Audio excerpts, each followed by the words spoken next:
Hey everyone, today we're going to be replacing the our rear blinker in our 2003 Chevy Cavalier. First thing we need to do here is we're going to need to remove this from the trunk here, pop it open. You'll see there's this little guy here. You just want to take it off and then set it aside. So there it is, you just untwist it.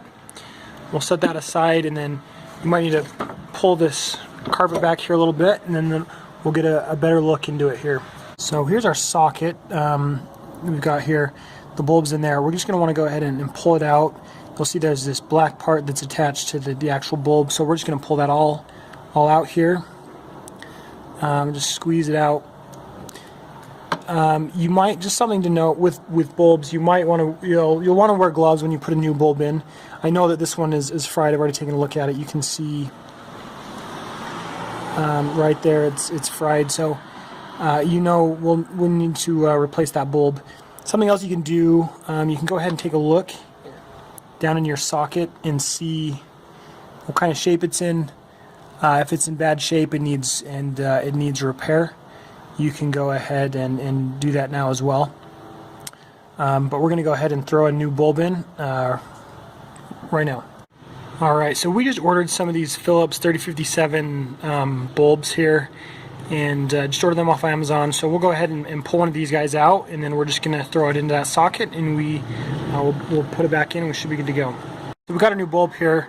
Again, just a note, when you're handling bulbs, you want to wear gloves. As you get oil and stuff from your hands on them, it will reduce the life of the bulb. So just good to throw a glove on when working with this. So we'll go ahead and stick this guy. We'll just throw him in here. Alright, so we've got it here. We're just going to go ahead and pop it in. I'm going to go ahead and use two hands to ensure that it's in all the way and it clips down. We got the bulb in. Now what we're going to want to do is, you'll see there's an opening here, right here, for the bulb, and then one over there for the brake light. So we're going to want to go ahead and get the brake light in. I feel like it's a little trickier, so I typically like to put that one in first.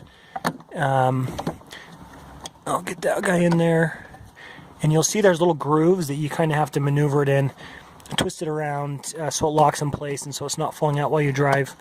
So I'm going to go ahead and do that, and then we'll see if it worked. Alright, so you can see it's blinking on and off now. We got it to work.